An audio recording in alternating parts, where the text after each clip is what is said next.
bienvenue sur Terme à Champignons. Aujourd'hui une vidéo un peu spéciale parce que je vais vous emmener dans une autre ferme à champignons qui se trouve à Anglette dans le sud-ouest. C'est la ferme à champignons Le Mycéliste. J'ai été accueilli là-bas en tant que stagiaire par Alison.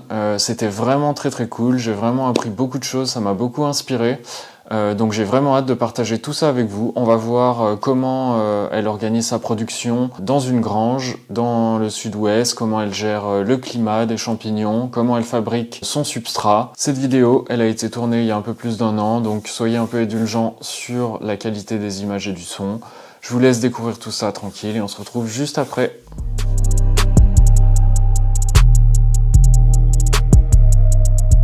Aujourd'hui, je suis avec Alison Le Mycéliste à Anglette. Du coup, Anglette, c'est dans le sud-ouest de la France, pour ceux qui ne savent pas. Et je suis en stage chez elle pour 2 semaines. Merci encore de m'accueillir, Alison. Et on va faire un petit tour pour présenter un peu toute son installation, ses techniques de production. Mais avant ça, je vais te laisser un peu te présenter ton parcours. Quand est-ce que tu as commencé? Du coup, on est en 2022, donc ça fait 2 ans que je me suis installée. J'ai un parcours en biologie, plutôt sur les organismes aquatiques, mais j'avais un bon socle sur le vivant et une grande attirance pour les métiers de bouche. Donc j'ai toujours été bercée dans le milieu forestier avec mes parents, les cueillettes de champignons à l'automne, mais aussi à d'autres moments de l'année. Du coup, quand j'ai eu l'opportunité de changer de voie, je me suis assez vite intéressée à la culture des champignons et après quelques essais dans un petit espace de mon appartement, je me suis lancée. Donc je suis installée en tant qu'agricultrice, c'est mon activité principale. Donc depuis 2 ans, je teste, j'ai mis pas mal de temps à trouver mon procédé de culture et le matériel adéquat, des conditions qui me convenaient pour aujourd'hui avoir envie de développer l'activité. Super, bon, on va voir ça, on va commencer par aller à l'intérieur et voir toutes les étapes. Alors, moi il y a un truc qui m'avait beaucoup intéressé quand je t'avais découvert, c'était que tu travaillais avec des rafles de maïs. Est-ce que tu peux nous en dire un peu plus? Alors effectivement, du coup on est dans le sud-ouest comme tu disais tout à l'heure, donc une de nos cultures principales c'est la culture de maïs. C'est quand même difficile d'en trouver des bio, mais moi j'ai la chance que sur mon territoire, dans mon environnement proche, il y a plein d'agriculteurs qui ont relancé une variété ancienne et qui cultivent en bio pour l'alimentation humaine. Donc en fait le grain sèche sur l'épi jusqu'au dernier moment, jusqu'à faire la farine. Donc c'est un épi qui est complètement sain, il n'y a pas de boue dessus, il n'y a pas de moisissure, il est vraiment très sain. Et donc ça je le récupère une fois dans l'année quand les maïsiculteurs enlèvent le grain. Donc il faut avoir quand même pas mal de stockage pour travailler avec cette matière-là, vu que après jusqu'à tout un moment. Ouais, voilà, c'est ça. Parce que après donc du coup le cycle recommence, ils remettent du maïs en terre et j'aurais pas, si j'ai mal calculé, j'aurais pas les suivantes avant l'année prochaine en mars. Donc du coup ça peut être vraiment problématique.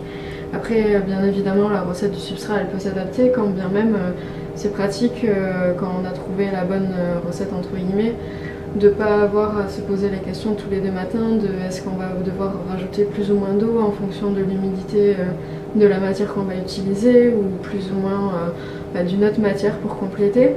Donc je ne l'utilise pas entière, comme on peut le voir juste devant, je la broie.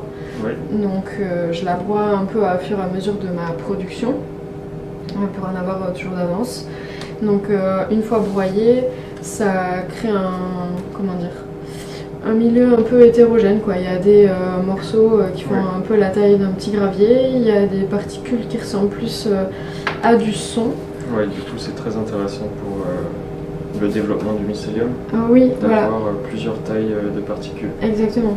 Et donc du coup, en association de ces rafles de maïs, j'utilise de la sciure de chêne, locale aussi, non traitée, que j'utilise la majorité du temps sous forme de pellet. Donc les granulés qu'on utilise dans les poêles à cheminée ou pour le barbecue. du coup, voilà, je fais un mélange des deux, c'est mes deux matières principales.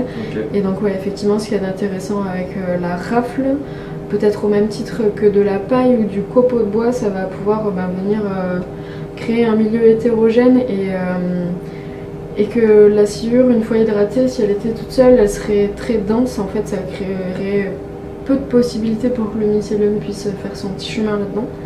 Donc c'est vrai que ça fonctionne bien les deux ensemble. Ok. Et ensuite, tu mets tout ça dans un sac comme celui-là. C'est ça, en fait. Donc je travaille avec des sacs... C'est les sacs de chez Mycelia. Exactement, c'est les sacs O2, donc du coup, qui sont munis de petits filtres. Donc je travaille avec ceux-là pour l'instant, j'en suis assez contente en termes de solidité et de praticité. Donc quand je lance ma production chaque semaine, donc je remplis, je mets ma dose de rafle, ma dose de pellet, ma dose d'eau, et après donc du coup je plie un petit peu les poches et je les place dans des cuves. C'est des cuves en inox avec un faux fond, c'est-à-dire que on ira les voir après. Ça crée un bain de vapeur qui permet de pasteuriser du coup ces matières. Ouais. Et là donc celle qui est juste devant nous, c'est une poche dans laquelle une fois qu'elle est revenue à température ambiante, donc on l'amène au labo pour pouvoir l'inoculer avec du mycélium, donc ici de pleurote. Et celle-ci, ça fait 15 jours qu'elle est en incubation. Et voilà, elle est prête quasiment à passer en culture. Du coup, voilà, c'est le petit stand de pasteurisation que j'essaie de faire en extérieur l'été pour limiter la production de chaleur auprès des champignons. Donc c'est des cuves en inox, toutes simples. Il n'y a pas de pression, c'est vraiment juste des grosses marmites qui sont posées sur des brûleurs à gaz. Qui sont munis de grilles comme ceci. Je vais pouvoir la sortir en entière. Qui permettent de faire, j'arrête de faire du bruit. Qui permettent de faire un faux fond, donc c'est-à-dire qu'en dessous on peut mettre de l'eau et cette eau va après du coup se transformer en vapeur et permettre de baigner l'ensemble des poches qui sont contenues dans la cuve. C'est alimenté avec du gaz. Ici, il y a des brûleurs. Et voilà, en dessous il y a des brûleurs. Donc je commence ma pasteurisation à froid. Je place un thermomètre à cœur dans une poche, bien au milieu pour que a priori ce soit celle qui soit la moins accessible par la vapeur, qui soit le témoin limitant, on va dire, de la pasteurisation. Et une fois que celle-ci a attendu 90 degrés à cœur, j'attends un certain nombre d'heures pour qui est approprié à l'élimination des pathogènes qui sont contenus dans mes matières. Et à partir de ce moment-là, je coupe le feu et je les laisse revenir à température ambiante tout doucement. Donc, ça prend combien de temps à peu près? En gros, je lance ma production de blocs le lundi avec la pasteurisation. Je la coupe, on va dire, à la mi-journée. Et une fois que j'ai coupé, je fais le labo le mercredi matin en général. Comme ça me permet d'intercaler d'autres tâches, les cueillettes, la préparation des matières premières, les livraisons, dans ces temps masqués. Voilà. On est dans le laboratoire du mycéliste, là où une fois que les poches sont pasteurisées et revenues à température, je viens pour les inoculer. Donc là, la hotte, qui est du coup en inox, a été désinfectée juste avant, à l'alcool et via une désinfection UV. Et maintenant que tout est prêt, que moi je suis prête, on va passer à l'inoculation des blocs. Tu fais ça combien de fois par semaine? Je fais ça 1 à 2 fois par semaine, en fonction du plan de production. Ça représente... Ça te prend combien d'heures? Ça représente, quand je fais 2 fois, l'équivalent d'une bonne demi-journée. Ok. Peut-être un petit peu plus avec, en comptant les temps de nettoyage du matériel. La hotte que j'utilise, elle est munie d'un flux qui est filtré en entrée par des filtres EPA. Et donc du coup, là la buse elle est imprimée en 3D de sorte à ce que le flux balaye l'ensemble de la surface de travail et sorte par ici devant où je place mes mains. Et en réalité, il n'y a pas beaucoup de turbulence, on a fait plusieurs tests, donc ça fonctionne plutôt bien. Ouais. Mais moi, le flux d'air, ça me dérange un petit peu quand je travaille à hauteur avec les poches là comme ça. Je préfère l'utiliser pour faire des pétris ou ce genre de manipulation. Du coup, pour vraiment faire l'inoculation du substrat, je travaille juste sur un plan de travail désinfecté à l'alcool et à l'UV. Et voilà. Et donc là, tu vas mettre. Tu utilises un verre du coup pour transférer le mycélium. Oui, voilà, j'utilise un verre pour. J'ai quantifié ma dose de mycélium par rapport à ma dose de substrat. Et je sais que pour avoir un pourcentage d'inoculation d'à peu près 4-5%, et je sais à peu près à combien ça correspond en poids et en volume dans mon gobelet, que je désinfecte et que je nettoie à chaque fois. Oui. Comme ça me permet de ne pas avoir besoin de peser quoi que ce soit pendant que je manipule. Ok, on va te regarder et puis moi je vais mélanger les sacs. Ok.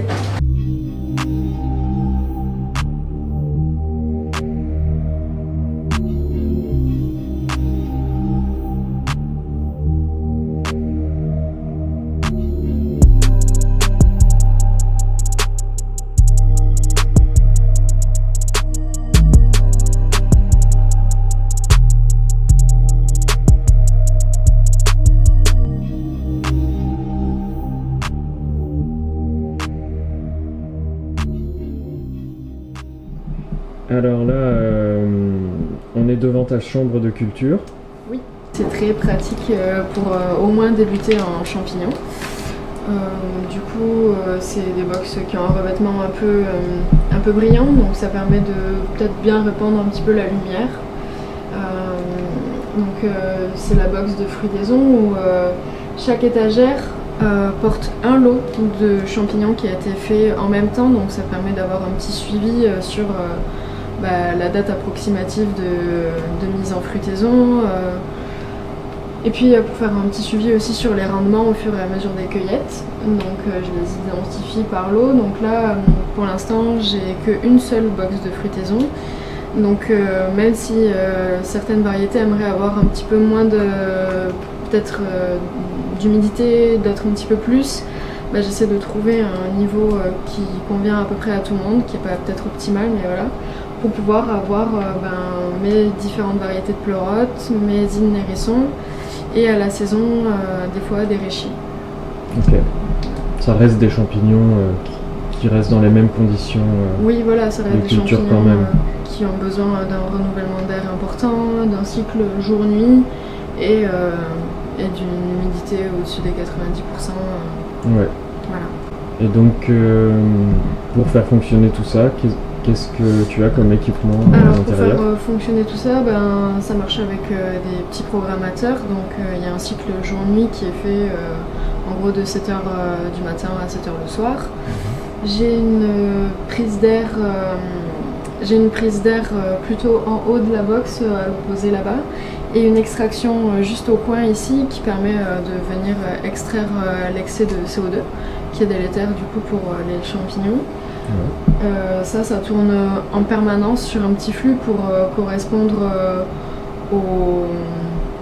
au volume de renouvellement théorique qu'on peut trouver dans n'importe quelle documentation sur les champignons. Du coup, j'ai aussi une sonde d'hygrométrie sur laquelle je dis à combien je veux que l'hygrométrie soit. Et là, par exemple, on a ouvert dedans, donc il y a de la brume dans l'autre coin qui est en train de sortir, qui vient faire en sorte que l'environnement il soit toujours à tant % d'humidité. Donc là, à 92 en ce moment. Parce qu'on a la chance d'avoir ici un climat qui est déjà plutôt humide.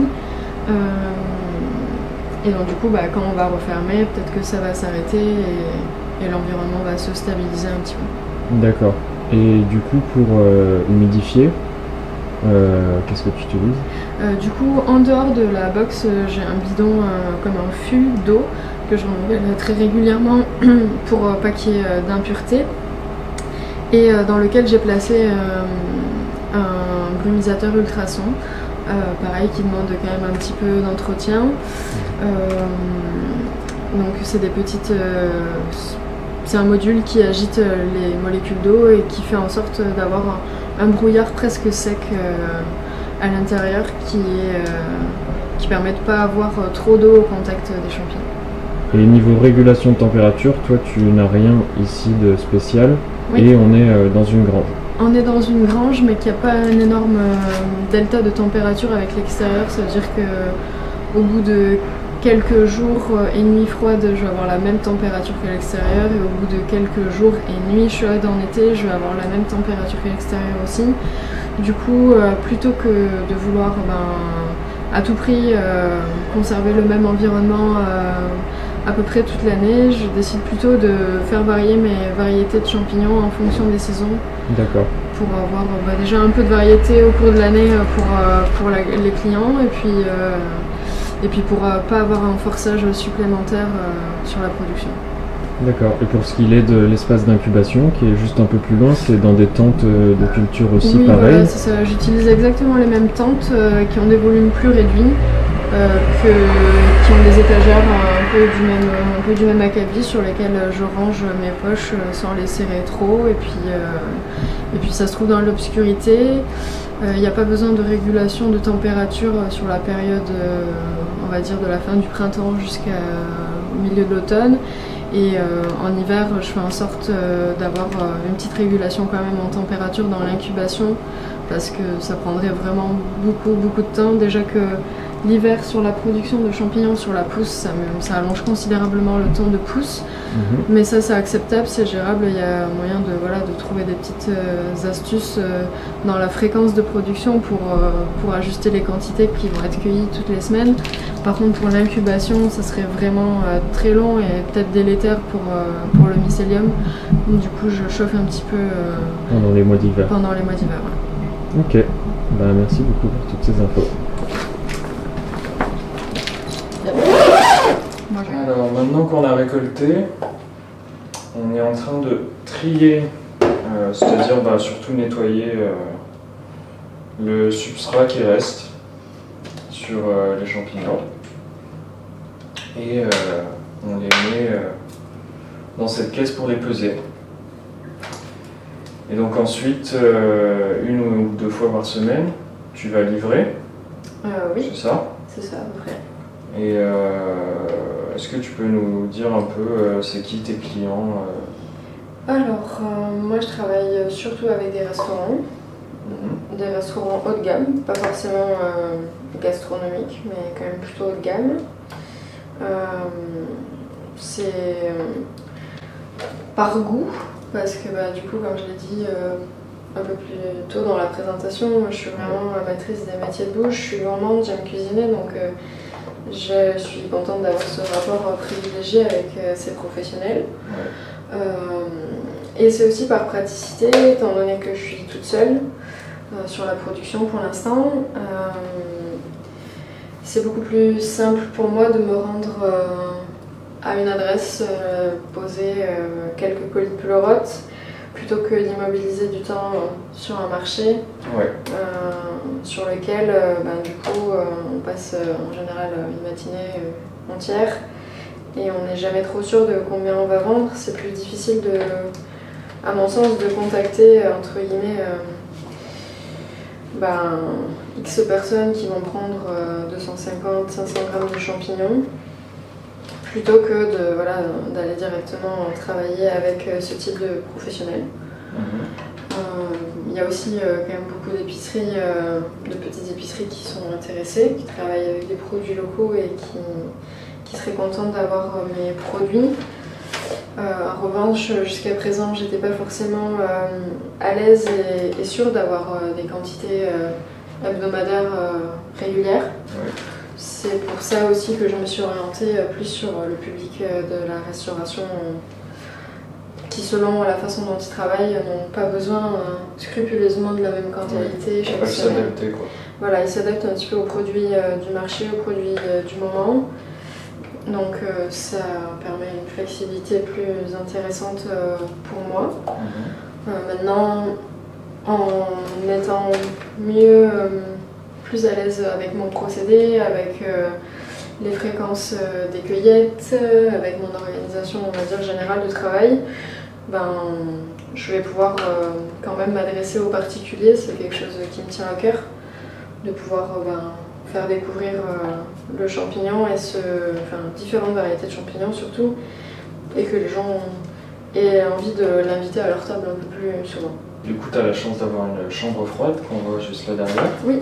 Et tu stockes tes champignons à l'intérieur, et le mycélium aussi. Voilà, c'est surtout très pratique pour le mycélium, et j'en profite pour stocker mes champignons à l'intérieur.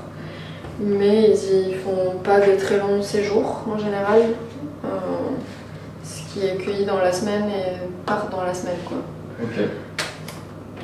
Et une dernière question, tu produis toute l'année ? Oui, je produis toute l'année. Il y a des périodes qui sont moins clémentes, mais disons que dans l'apprentissage, c'est bien de aussi voir.